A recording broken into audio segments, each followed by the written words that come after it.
I think we actually can people see us? People in the comments, can you see us? Because I hit audio only. It says everyone can see and hear you from this section. Should I YouTube, go look at somebody. YouTube? Okay, you can see us? All right. Awesome. So, thank you for for dealing with my little bit of a panic there. My name's Sarah. I am the founder stage manager of Dragon Con Theater and Performing Arts Lovers Unofficial. This is our first digital panel back from Dragon Con, so I'm a little bit rusty. So I apologize about that confusion there.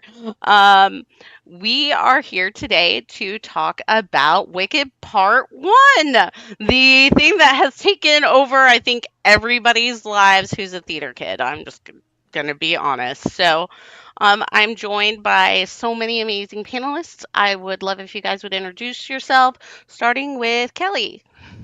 Oh, okay. Gee. Yeah, classic theater kid, so I totally own that. I am Kelly Harkins. I do a lot of different things. Usually, what people know me for, at least in these circles, is the fact that I'm the director of the American Science Fiction Fantasy Media track at DragonCon. So, Sarah and I have managed to pull off some fun things over the years so far. Definitely. How about you, Lauren? Theater adjacent, dance kid, theater college kid, and then live adult theater goer person. Done a lot of panels with Dragon Con and happy to be here. Definitely. How about you, Elizabeth? I am Elizabeth Murphy-Spivey. I'm thrilled to be here. I remember I was doing a community theater production when Wicked came out. So, you can imagine the shouting of music that we did from the dressing room, listening to the soundtrack. So, I'm just thrilled to be here. Thank you so much. Definitely. And Sparkles. Hi, I'm Sparkles or Lydia Cobb. I have done a few panels with our group in the past, and I am a theater nerd and a theater goer. And I'm actually currently trying to get in with my community theater here. So we'll see. But yeah, I Dragon Con I had to miss Into the Woods because all the stuff was happening together. But I told them after that, count me in. So You mean Wicked? no, they were performing Into the Woods. Oh, at the community theater. I was like, we haven't done Into the Woods. No. They were. I wanted to be the witch so bad, but coincided with Dragon Con and Con Crunch, and I couldn't get them. So I was like, not yet. Definitely. And Jackie, how about you? Hi there. I do a lot with Sarah at DragonCon. If anybody was at the Wicked sing-along and remembers a really hyper chick running around and jumping on chairs in a yellow dress, that would be me. I've really enjoyed getting to facilitate and just assist in a lot of the panels in the last couple of years, and I plan to keep doing it. I remember seeing Wicked when it came out. It was the only show that the Broward Center in Fort Lauderdale ever did standing room tickets for. And my family did not want to let me stand up before the show because they were worried that my 9-year-old legs were going to be way too tired to stand through the rest of the show. And then we had bar stools to sit on anyway. But I remember them being like, you have to sit down because your legs are going to get tired. So that's why I'm an authority on Wicked. And just so you know, Lauren was there as well, and Lauren was the ones who gave the amazing light sticks out right before the show. So yes, but I pulled my calf, so I couldn't dance around. Yeah, it sucked, but that's okay. We loved having you there anyway. So about Wicked Part 1. What was your initial reaction to seeing Part 1? First, seeing it, but before that, when it was announced, what was your initial reaction to finding out that there was going to be a movie? And once you saw it, how did you feel after you saw it? And Jackie, I'm going to pick on you first. Okay. So my first thought when they said Wicked was going to be a movie was kind of like, oh, finally. It's been in the works for years. It was one of those, like, there's so many movies, like, so many musicals that I'd still been waiting to hear about. Was there any progress on the movie? And so when Wicked finally came out, I was like, okay, obviously, finally. Mhm. My first reaction to seeing the movie was just a lot of awe. Mhm. And a lot of, wow, this was better than I expected. Because I wasn't thrilled initially with some of the casting choices. And then watching it was like oh, good, the casting directors actually do know more than I do. Wow, I'm shocked. But it took a minute to be like, well, I don't think this is going to work. And I'm like, yep, they're right. Shocking us all. I know, they know how to do their job. How about you, Sparkles? Okay, so this is like my Roman Empire. I need y'all to understand. We have found the Tism's hyperfixation. I'm like, it's everything. When I first heard that they were doing a movie, I was like, yes, finally. I was hoping more of a pro shot kind of concept, but Mhm. and so when they were like, no, it's gonna be a movie, I was like, okay. And then they said, and it's gonna be in 2 parts, and I was like, and that made me really timid because I didn't know, like, you're gonna split it. Like, my husband, after watching the movie, he said, so how long is the play? And I was like, the play is 2.5 hours. And he's like, and we just watched the first part and it was 2.5 hours. And I said, but they really knocked it out of the park for me, and we'll get into that more. But at first I was leery, to say the best, but once butt hit seat and everything happened, right out of the gate, I was already in tears, just like, this is everything. So How about you, Elizabeth? Okay, so well, first of all, Sparkles, I need to just show you my brand new sticker, Rhythm. I'm planning on buying the mug of that. Yes, I just saw it recently, and I'm like, I think I know at least a few people that need this for Christmas presents. Yeah. Yes. Sorry for jumping in. Anyway, because I love stickers.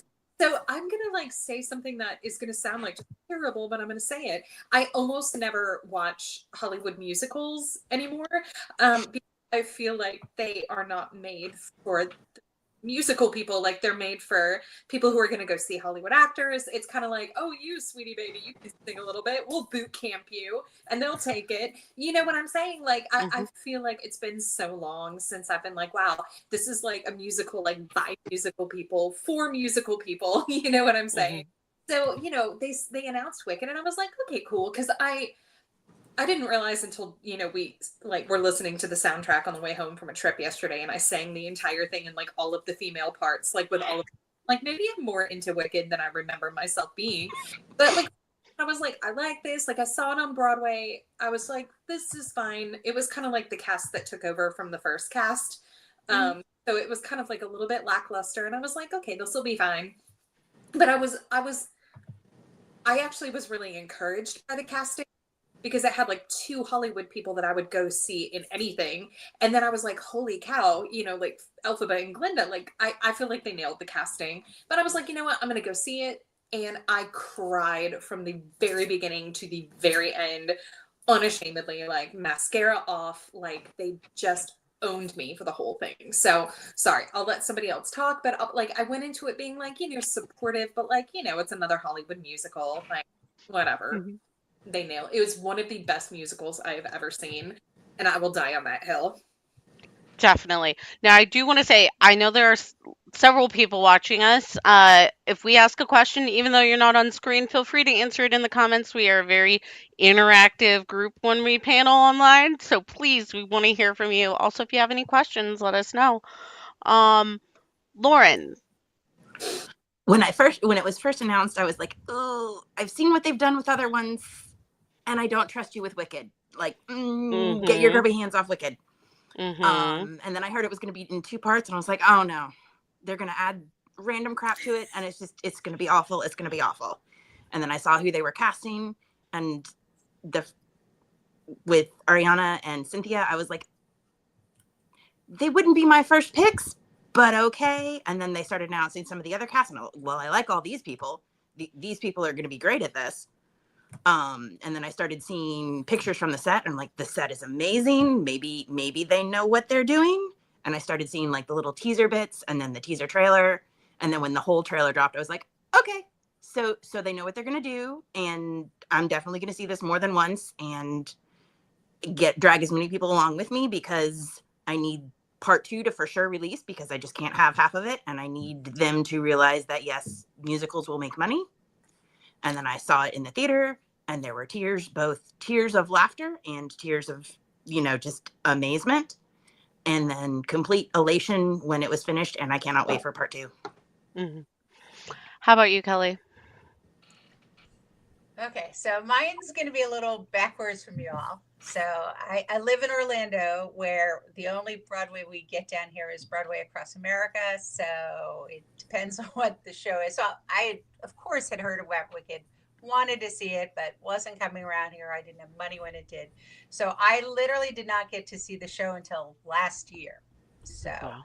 yeah, so it was pretty late. I've been a big fan of the Oz stuff always, so I was, like, okay, let's see. And I've heard, of course, Defying Gravity like a zillion times. So I was like, okay, but I will say that as much as I loved the musical, loved a lot of the music, I did feel like it was missing pieces of the story. And then I read the book, and I was like, oh, there's a huge amount more. Good thing some of that isn't in there. But so when I heard they were doing it, I was like, okay, and being a media, kid, I was also like, oh, okay, be cool. And then it was like part 2. Okay, well, and then I heard it was going to be going into more of the story. So that actually made me really look forward to it. Mhm. So I was like, okay, because there were some things that I was like, well, why is this? Why is this? Because they don't have time to explain that all in a musical.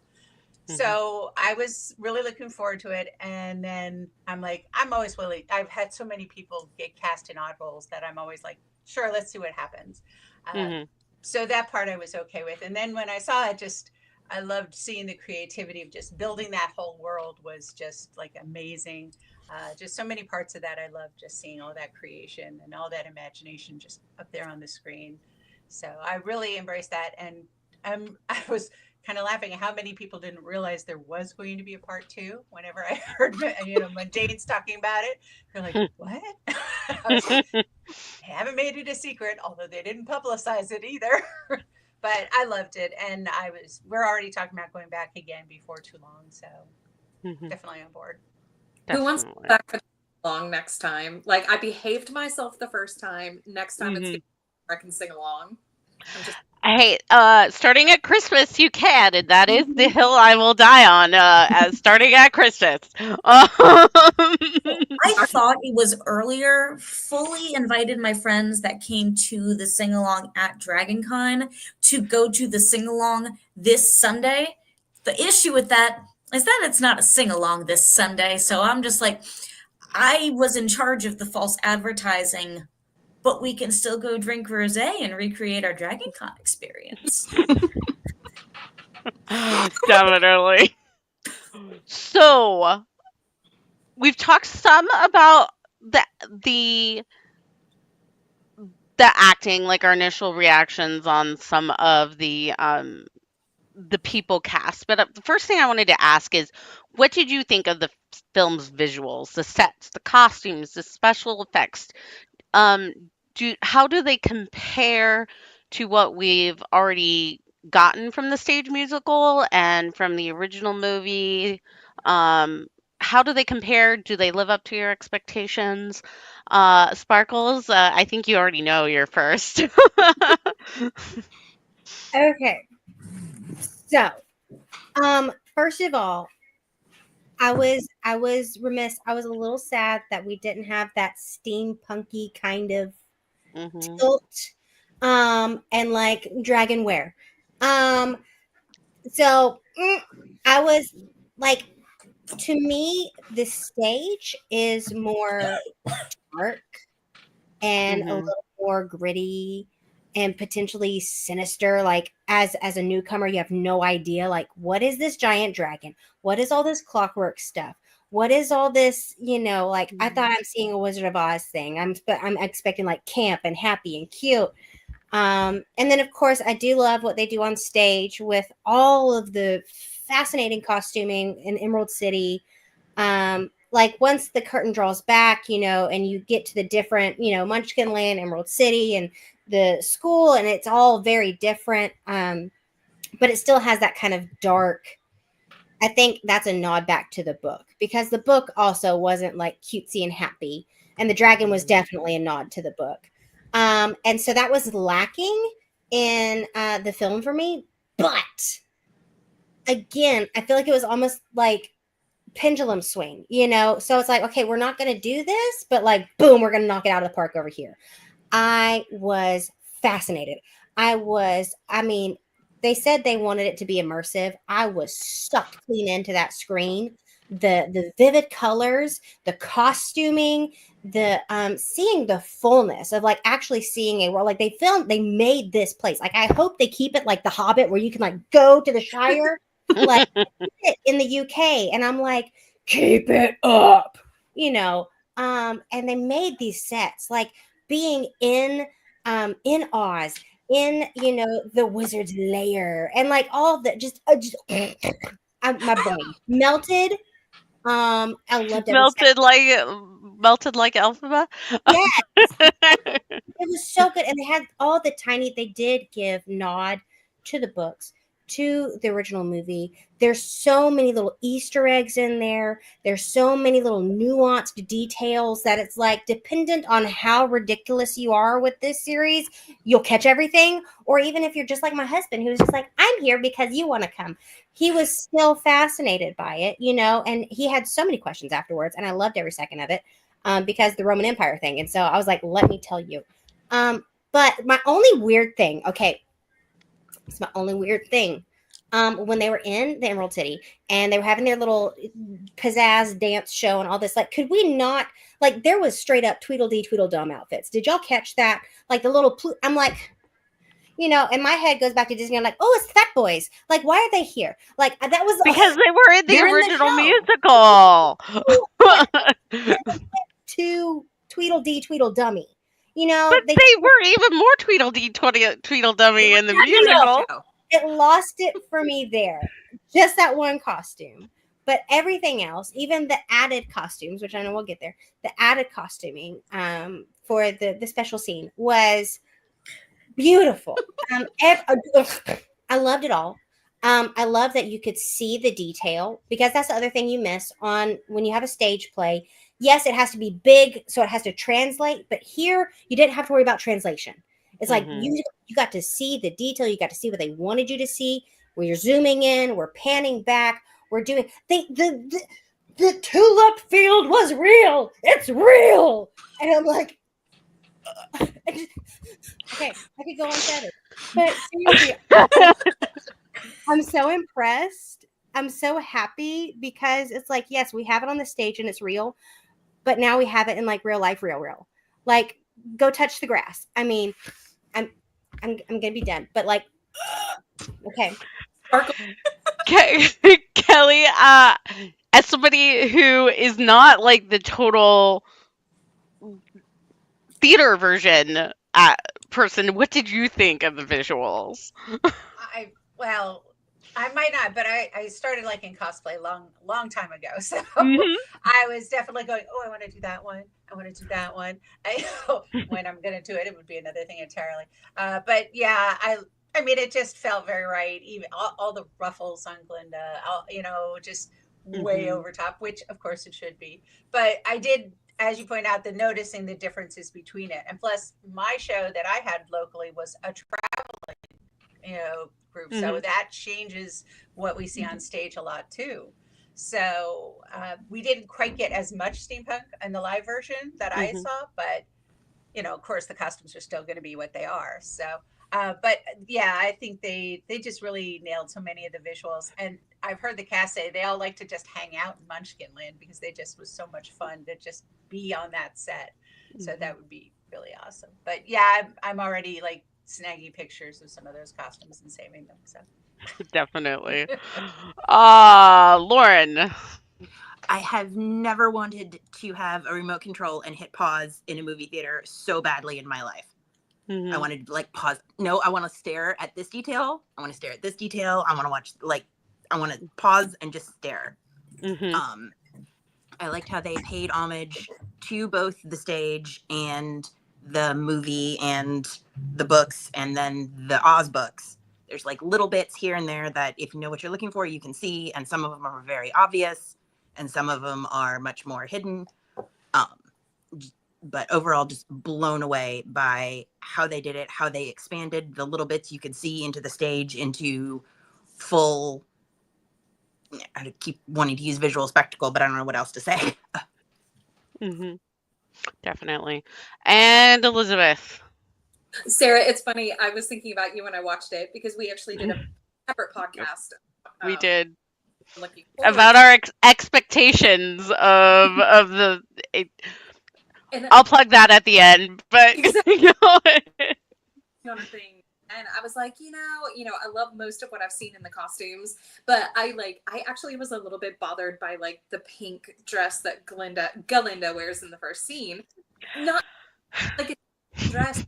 I was like, it looks like, prom 2024. So like I loved the dress, but it didn't feel right for the production. But then when I saw it in the production itself, and you have everybody like dancing around her in normal colors, and she just like appears in this pink, and she's so beautiful. I was like, okay, you sold me on the dress. You sold me on everything. Like they had me in the first few minutes. Yeah, I'm a fan of both the Maguire books and the Baum books. And I adored like the little ways that they would frame a scene to look like the Wizard of Oz. I loved seeing the map of Oz in the background because like I'm mindful, like when I watch Oz stuff, I'm like, oh, they're a quadling, they're a winky, like all of Oz is very coded towards where they come from. And I love how there were little bits of that. Even like the Munchkins had it was the Munchkins had their little like orange, almost like tiger sweaters and stuff like that. Like I just love the little ways when, you had to be looking for it. Like it was beautiful no matter what, but if you were looking for it, you got rewarded for having been a fan for a really long time. But the visuals were amazing. Like Sparkles number one, I want to say that you have the most Kristen Chenoweth speaking voice I've ever heard in my whole life. Every time you talk to me, I'm like, if I closed my eyes, Kristen would be talking to me, and it's so perfect for this panel. So just keep being you, okay? Please keep being.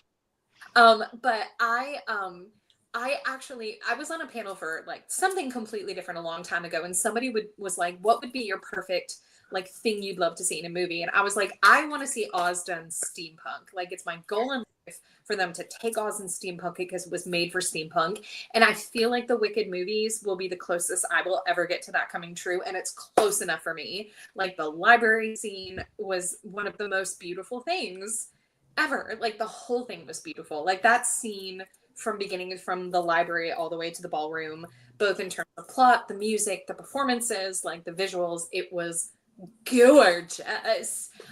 So yeah, like it was, I mean, I don't want to say perfect, okay, because I don't like calling anything perfect, because they all have things that we can build upon, but it was perfect for me.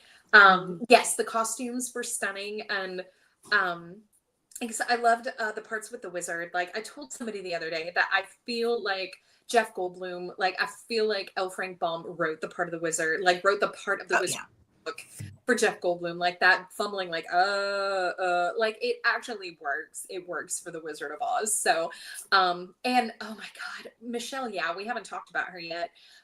No one has ever been as beautiful on a screen as she was in her Madame Morrible costumes, like with all of the brocade, and she is so breathtakingly perfect in real life. And like she's not the best singer, but she's one of those people, like there are some people that make it in musicals by like speaking the music in such a like melodic way. Song.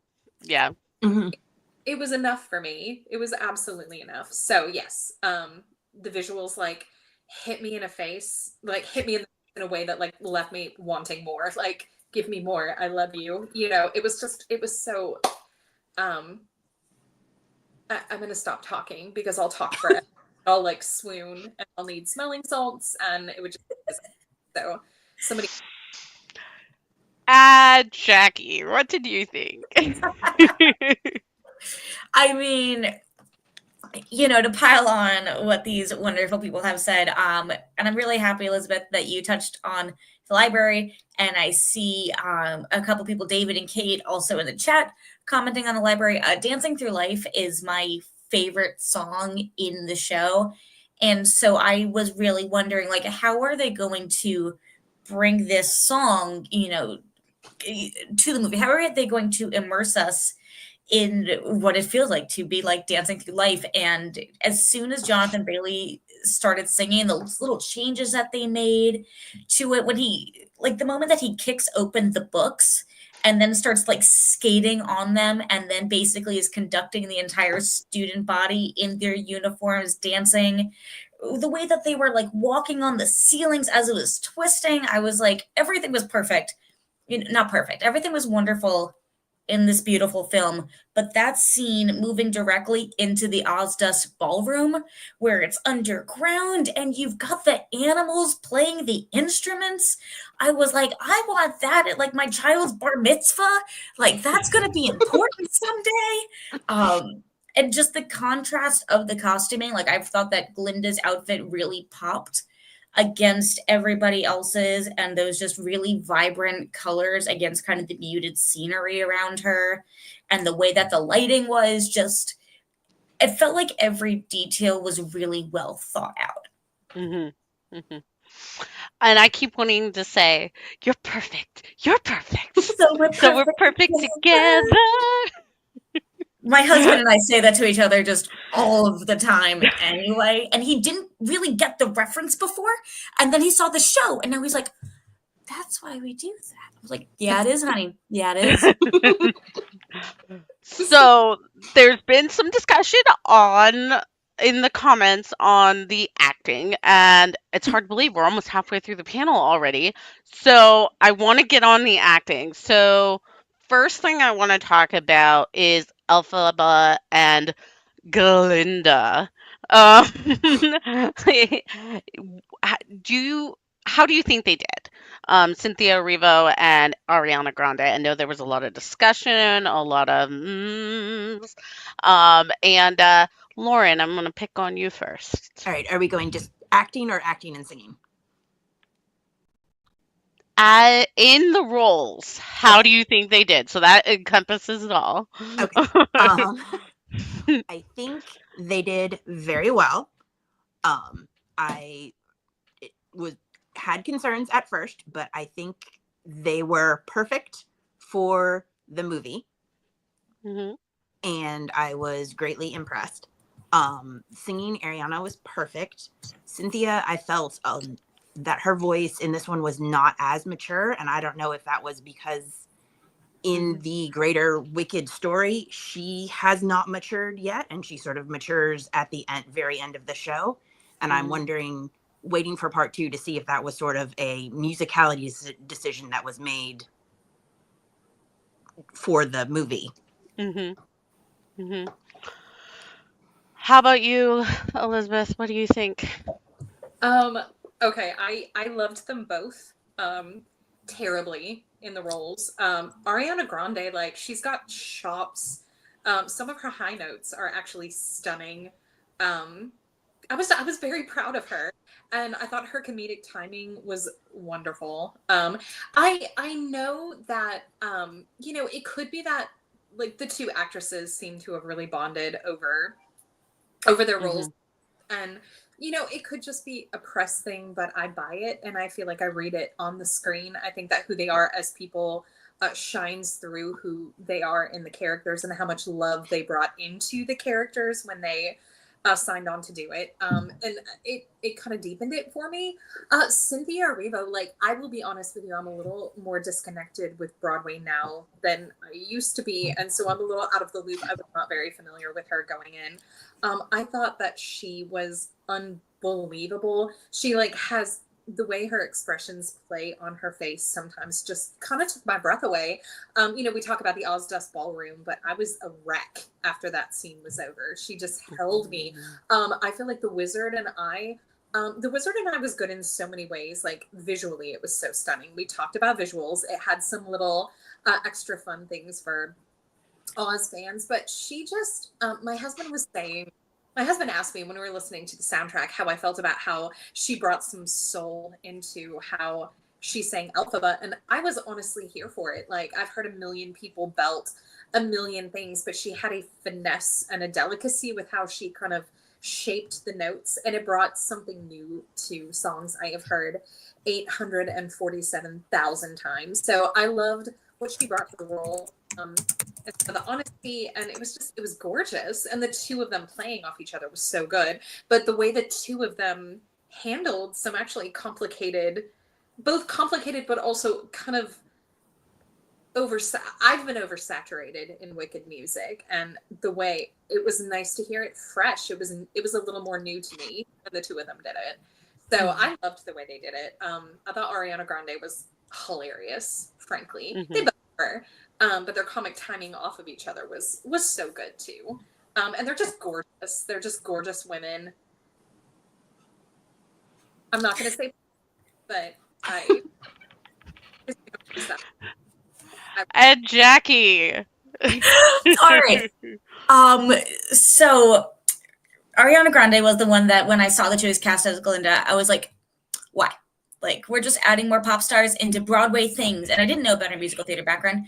And then my husband looked at me and goes, you realize that Glinda is a pop star, right? Like, you realize that is the basis for Glinda. And I was like, all of a sudden my worldview changed. I was like, you're kind of right. Like that, I guess it kind of makes some sense. And then, I did a little bit of reading. So one thing that, Elizabeth, kind of to piggyback off of you with the bit of the more soulful approach that Cynthia took. I really enjoyed it because the way that I was looking at it is, Idina Menzel was, you were taking Rent and putting Rent into Wicked. Cynthia, you're taking The Color Purple that I believe she won a Tony Award for, and you're moving that to Wicked. You can't expect the same transition.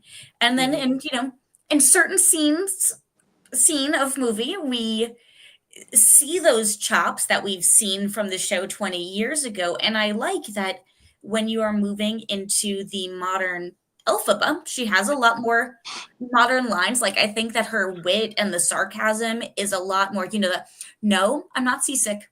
No, I didn't eat grass as a child. Like, I feel like that's a little bit more of a for the times tone to take with it. And so I feel like it also makes sense that you're going to have to update the delivery method of the vocalist. I do want to say this goes for the group as well as for this panel. The spoiler ban has been lifted as of yesterday, so we can talk about spoilers. Warning to audience members, there are probably going to be spoilers. Kelly, what did you think of their performances? I enjoyed them both. I will say that in fact, I made this comment when we were chatting about this in discussion, was there were some notes that Ariana hit that I was like, wow, that literally sounds like she's channeling Kristen, which is good, but it's also not good. And I think in a way you all have kind of brought some of this up, is you have to bring yourself to these roles too. And I think that's one of the things that makes the difference. And the fact that I could hear Kristen kind of bothered me a little bit. I mean, it was good still, but I wanted to hear more of her in that sense. So but I think a lot of the performances, the acting part was really good. I think it was also interesting, and I didn't kind of realize it till I had seen the version where they did just the with Kristen and Idina, they did not the stage show itself, but they just did the performance. And weirdly, the height difference actually changed things a lot. It made them kind of much more equals and going back and forth a lot more, I think. And that changed a dynamic that I didn't expect. Definitely. And Sparkles, what did you think? I have so much to say. Should we put a timer on her? No, I'm just joking.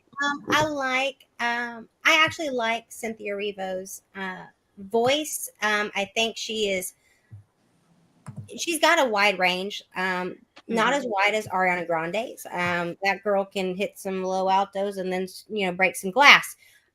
She can hit some whistle notes, which always fascinates me. But she's not. I like Cynthia Erivo is not straining for it. She's not hurting for these, and so her character right now, she's figuring herself out. And towards the end, when we hit Defying Gravity, that's when she's like, this is what I'm made for, and so the timidity that she brings with kind of this quiet, jazzy, sultry, soulful tone, I think is really perfect for the beginning of the movie. And I do agree. I think we're going to see her character fleshed out more, and we're going to hear a more adult sound in her voice the later on it goes. I was thoroughly impressed with Ariana Grande. One of my favorite songs is No One Mourns the Wicked. I don't know why.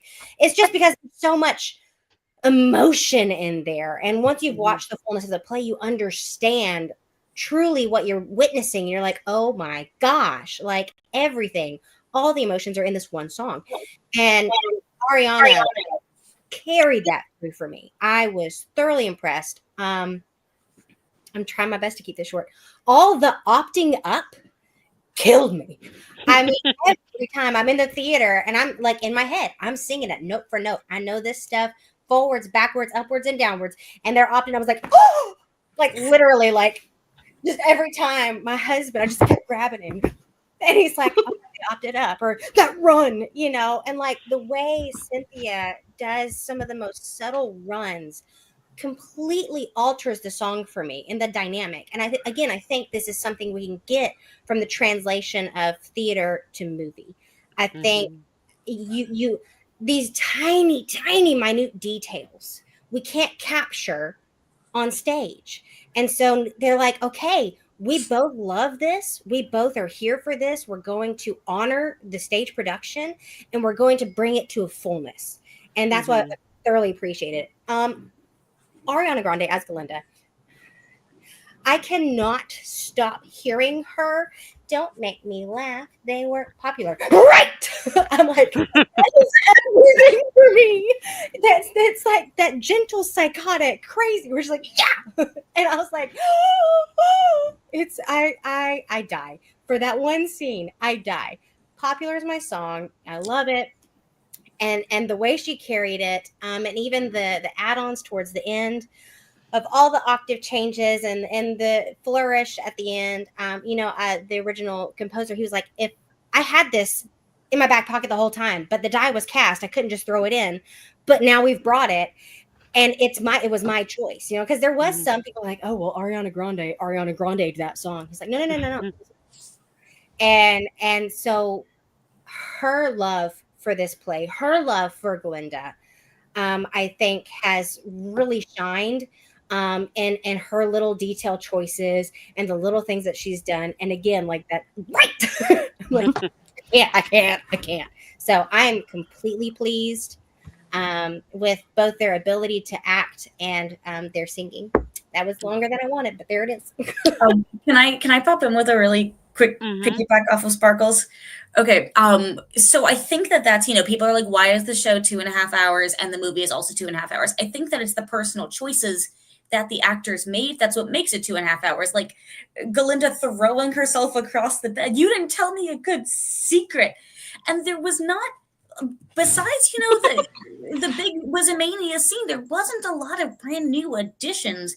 There was just what each actor decided to take and add to it. And then something that somebody pointed out online that I loved, and watching back No One Mourns the Wicked, is Glinda's faces singing the Wicked's lives are lonely and the Wicked die alone. And somebody was pointing out that she's talking about herself. Like her best friend died and it's because of her. And, the Wicked's lives are lonely. Elphaba didn't die alone. Glinda is probably gonna die alone. The man that she loved, clearly we see that they have a connection in the first, we'll see what happens next. There's, I mean, there's some shipping happening in the movie, so just saying. Jonathan, I don't know whose decision it was to have Jonathan Bailey flirt with every student at Shiz, but just making them a little gay, I don't think there was a better decision that could have been made. Everybody in that theater was lusting over that man's butt. And I think that that's perfectly acceptable and the right way to play Fiyero. Sarah's really sorry she let me start talking now. So the next question completely I was agree. going to ask. Sorry if I took that. You're very good at kind of building into my next question. So let's talk about the supporting characters, and I'm gonna say I'd like you each to pick a supporting character. We can't go over every single one, so one supporting character. What did you think of them? Did they stand out? Did they let you down? What did you think of one singular supporting character? And Jackie, I'm assuming you're gonna go with Fiero, so I'm gonna call on you. Okay, so I think I'm gonna probably go with Fiyero. Though if I had known that was gonna be the question, like let's be real, I probably would have gone with Bach because like Ethan Slater playing Little Munchkin Boy. I saw him on Broadway. I saw him in Spin-Off, but I'll save that for somebody else. Sorry, because I already went with Fiyero and Fiero's butt and being a little bit gay, and I think that he's great. Like when he walks up to the student who's like leaning against the map and is like, "I just need you to move," but like clearly he knows exactly what he's doing. He knows he wants to see the map. And he's also like, you could like, I would just want you out of my way. And also the decision to do the find the prettiest girl, give her a whirl, and that be somebody that's not Galinda.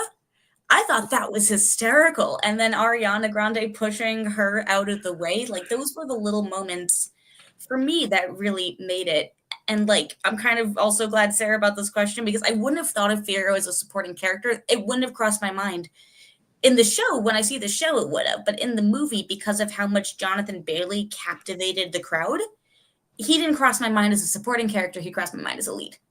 But that's very different than when I listened to the musical and when I would see the show, the way that I would think of it. Anyway. Also, that poor librarian. He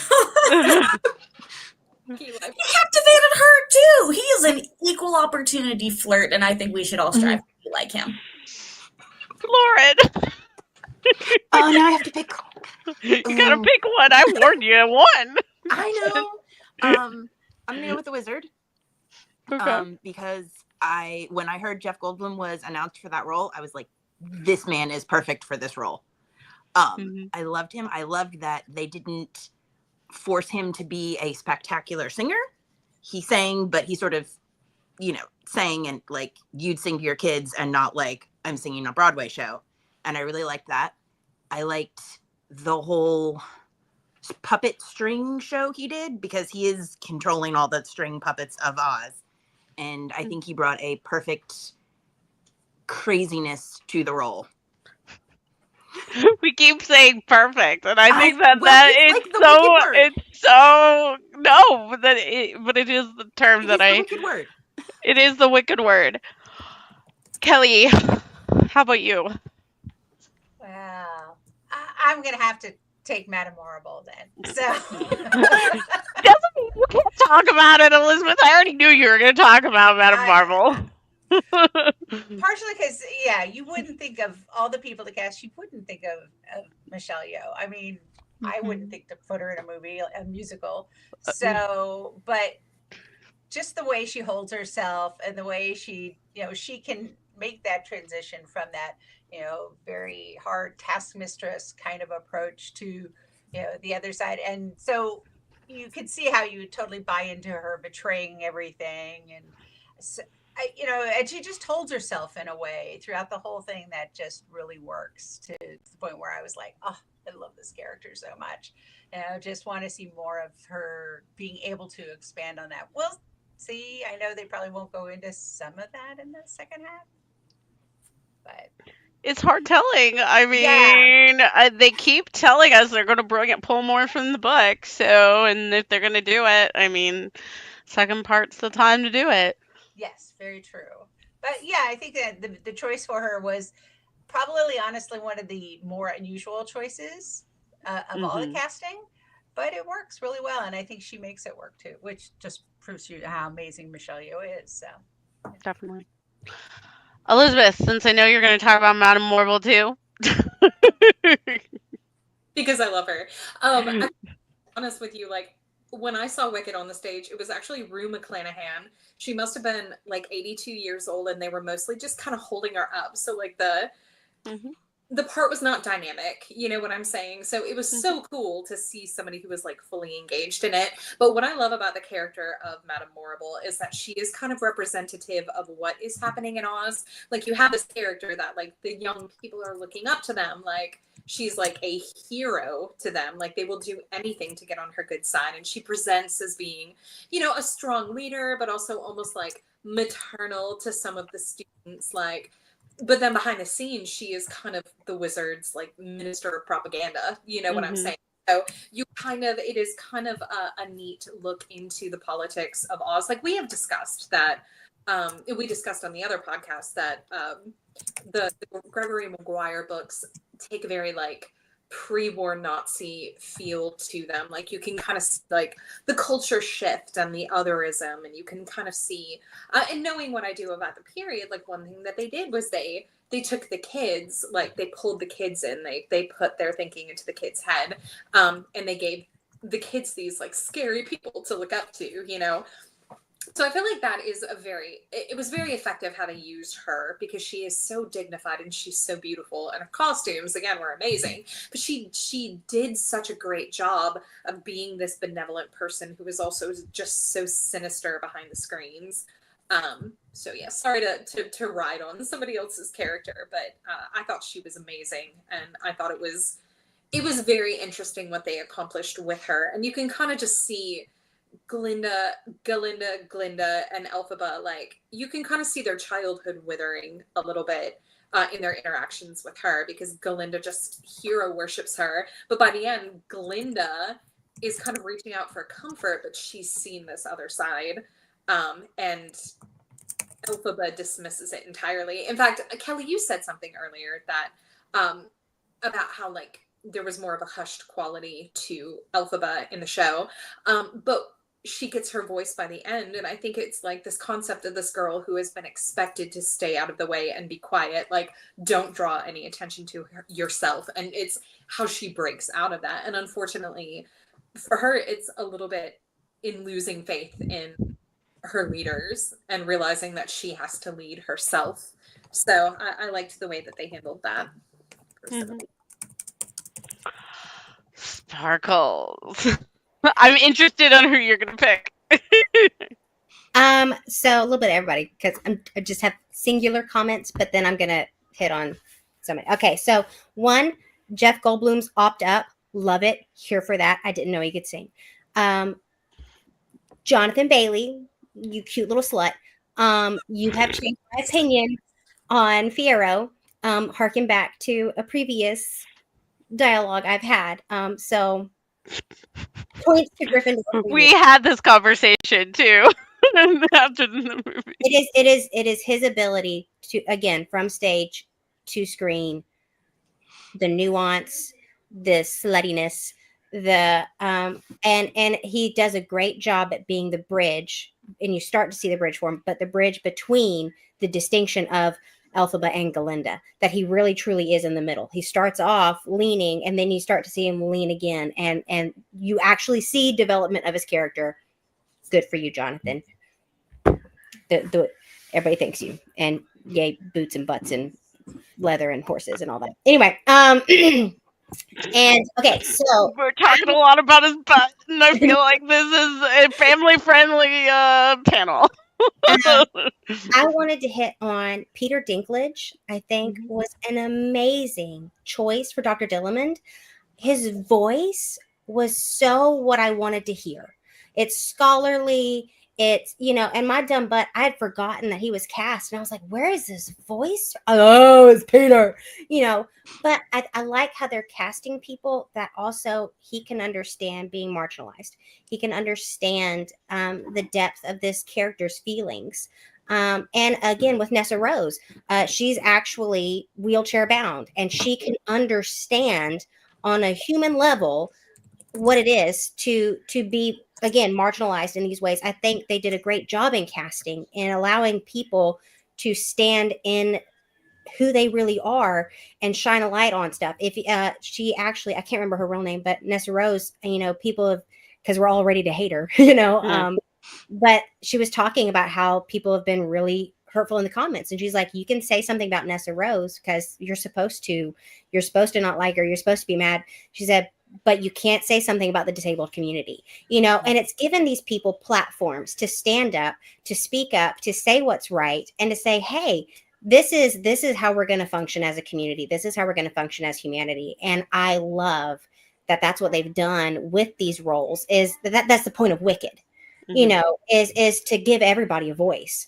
And so I love that. I also Bowen Yang, stop it. He was so perfect as Fanny. Fanny.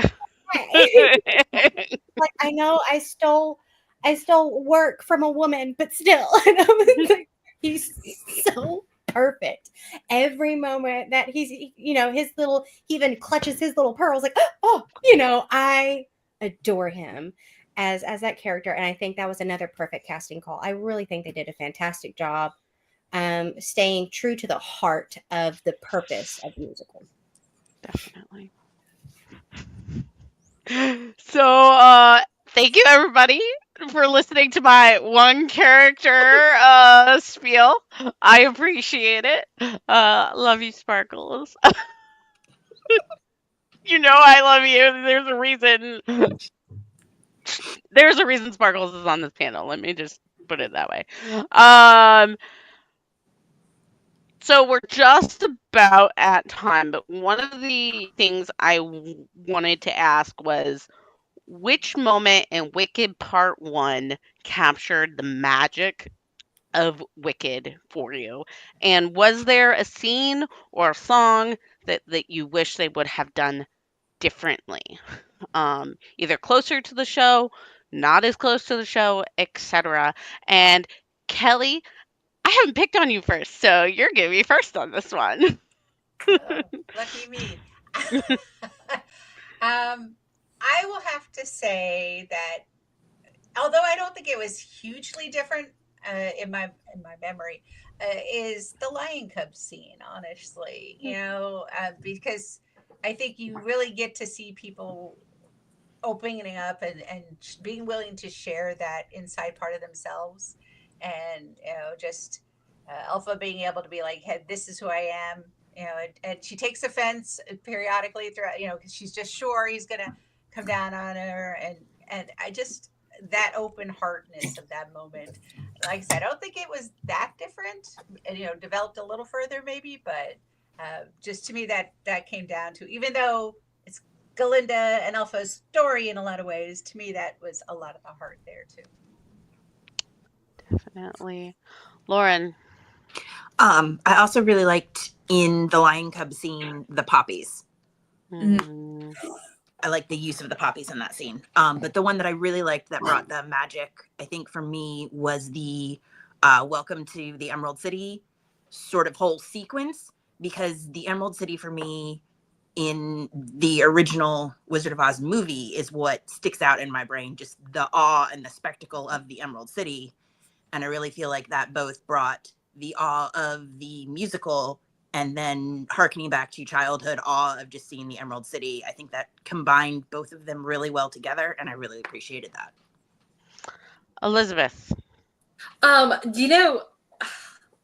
we've talked about no one mourns the wicked, so I won't harp on that because that scene got me from the first moment. You know what I'm going to say is Loathing. I love not the name of the song. What? What is this feeling? What is the feeling? Okay, I think of it as. Sorry, I'm sorry. No, it's a joke right now online. Everybody's calling it Loathing, and they're like, no, it's right. Anyway. Yep. Jonathan Bailey did it too, so don't feel bad. We loved like the crisp modern dancing, which was done absolutely perfectly with everybody in their beautiful costumes. But I love how it just devolved. Like it started off like they're sniping at each other while they were still in bed was so cute, and it devolving into them just pushing each other out of desks and like like taekwondo and the whole, it was ridiculous, but it was kind of like, it was kids fighting. Like it kind of pulled me more into them. Like it was so ridiculous that it made me like them as friends more, because it was so funny watching them be enemies. But there was like a bigger transition from just like, we hate each other, oh, we love each other. You know, it was just, it was hilarious. I thought that was fantastic. I will say, not to criticize anybody, but like, Governor Throp was a bit much for me. And so kind of like the scenes that had him were just so like over the top, like mustache twirling evil, that I was just like, he was one of the only like choices that I didn't love. Because he was just so mean. Like, we know that he's mean, but he was so much meaner than, do you know what I'm saying? So yeah, but like, not to criticize, like they made the choices that they made, and I loved the choices that they made across the board. But if there was anything that was like just slightly less for me, it was like the character of Throp and how over the top he was. Definitely. Sparkles.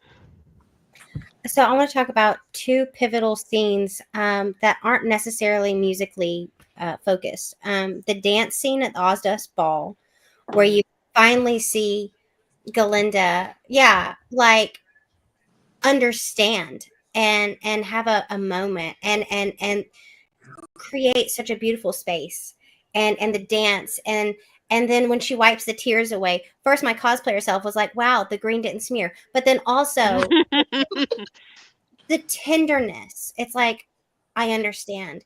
And she opened her heart in that moment, and to me, that's the magic, is this accepting and love, even though we're different. And so she starts to get the picture.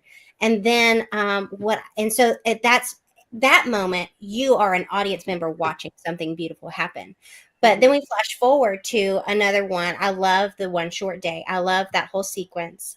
I love that they brought in the original Elphaba and Glinda, and I sobbed like an idiot. Ugly snot, tears, whole nine. But I we did moved the right. I did. God bless him. He's so good. But there was no grip. There was a strap. And I went, I might have grabbed my mom's hand and she like, whoa. straight tomahawked him right in the throat. Yeah, I was like, look, you will see. Anyway, but it's after where, so you have that moment where you are invited to see the start of a friendship, but then they turn it, I feel, when you see, they have the moment where all four of them are in, the wizard's area, and she's opening the spell book and doing the magic, and then with the monkeys. And for you as the audience member, that's another pivotal moment, because at that juncture, it's, what are you going to do? What side do you fall on? Because you see Glinda still trying to be like, whoa, let's all work this out. Everybody can be happy. And Elphaba going, no, this is distinctly wrong. And then it's like, in that moment, they put it on you, the audience member. Who are you going to be? What side are you going for? And that's when they start really gripping you with the underlying, again, purpose for the whole play. And so I love both of those moments. And that's, for me, the magic of Wicked is the internal struggle and conflict, and the reflection upon who you are as a person, and where do you lie on these things. And Jackie. So the moment that kind of comes up to me a lot, like if you're looking for the moment that encapsulates Wicked, and I felt this in the show and in the movie, is when they're singing Defying Gravity together. I hope you're happy even though you're choosing this. I hope you don't live to regret it. I don't understand why them, and with I hope you're happy, my friend, is they know that the other person is picking the opposite side of the coin, and they cannot understand the other person, but they have this deep bond underneath it. And that is, I feel like, that's why, everyone is saying, no, pink goes so well with green, because it's, no matter the decisions that are being made, pink and green are still going together at the end of this. One of the big changes that I did like is I liked getting more about Elphaba's backstory and kind of the evolution of her powers, which, No One Mourns the Wicked was a very big change. We don't see her having a nurse. We don't see her getting any love in No One Mourns the Wicked initially, and it helps you build this early connection with this character. Also, I think I mentioned before, I just love that Elphaba was sassy. And I think that it also says a lot about how her voice is going to be maturing, I'm sure through Mhm. the next show as well. She starts out as snippy when she's talking to Fiero. I don't eat grass. I did. And he's really on the defensive. And then you watch her, soften up even through that scene at the Ozdust where Fiore's like, she doesn't care what people think. And Glinda's like, no, she really does. Like she cares about that more than anything. And watching, her watching some of those walls come down as she simultaneously builds up this really strong armor, I think is a beautiful evolution that you can see through a 2.5 hour movie, but you can't necessarily see when you're in the standing room back on bar stools as far back in the theater as you can get. Mhm. All right. Well, we are at time. So, of course, I didn't get through most of my questions, as is normal on my panels. That being said, I've already been talking to the High Fantasy track director. We are going to be doing a Wicked Part 1 panel at Dragon Con. So, pending, of course, any changes. I'm sure we will have plenty more opportunity to talk about Wicked Part 1 coming up. Um, that being said, briefly, because we're over time, what is the one moment that you're looking forward to in Wicked Part 2? And where can we find you online? And Kelly, you're first on my screen, so you're going first again. Gee, thanks. Oh, where I'll start off with the easy part. You can usually find me on the cliche old school Facebook because the track is very active on there. Um, Other than that, I don't post as much on social media as I should, but that's beside the point. As far as what's seen, I guess I'm kind of just looking forward to the classic Wizard of Oz, what we think happened and how they managed to pull that off in this. That's what I said. We think. I didn't go into detail, but yeah, I'm kind of curious to see because I think they're going to do it with even bigger than they can do on a stage show. So I think that's what I'm looking forward to. Lauren. I am also looking forward to the full character transformations of those people who appear in classic Wizard of Oz. Yes. The least spoiler leeway to say that. And I'm also looking forward to For Good. You can find me on Facebook. Elizabeth. You can find me on Instagram. I like big bustles. I am costuming nonsense right now. I am looking forward to Thank Goodness, especially with Ariana Grande and Jonathan being just as adorable as they are. That's going to be great. And it should start the whole thing off, right? Mm-hmm. Right. Beginning of act. In theory. Theoretically. We'll see where they start. Sparkles. You can find me on Facebook at Lydia Cobb. You can find me on Instagram, Sparkles of the Unicorn. And I'm also looking forward to For Good. I am also looking forward to really No One Mourns the Wicked. I love that whole scene. And I really am excited to see what Cynthia does with that. And that's that character development in that moment. Jackie. Just real quick, you said No One Mourns the Wicked. Did you mean No Good Deed? I did. I'm sorry. I have my sweet son trying to pss me, and my brain just went. No, you are good. I feel like you and I have been on the same wavelength, and why should that stop now? Because No Good Deed is probably my favorite song in Act 2. And so just the power and the growth that I anticipate Cynthia and her character having, I'm very excited to see the power that goes into that song. I remember when I was much younger, I was a munchkin in The Wizard of Oz, and a friend of mine and it was right when Wicked came out, a friend of mine and I would like walk backstage and just sing "Elakanam," we would just sing at each other and get in You trouble. sounded like Adina right there. I'm just gonna Well, point it that should. out. But we would do that. But outside of that, one of the most beautiful moments of Dragon Con for me was singing For Good with my arms wrapped around two of my best friends, standing up there crying my eyes out. And so it's a very selfish moment, but I am very excited to have that moment with those beautiful people come November next year. Um, so that is also where to find me. I have my Instagram handle, Cold Brew and Show Tunes, named after two of my favorite things in the whole world. You can find me there on Instagram. I'm also somewhat active sometimes on the unofficial performing arts group page. And if you want to get in touch with me, let's talk about theater sometime. Oh, and you can find me at the Plaza every Friday night, just about performing Rocky Horror with LDOD.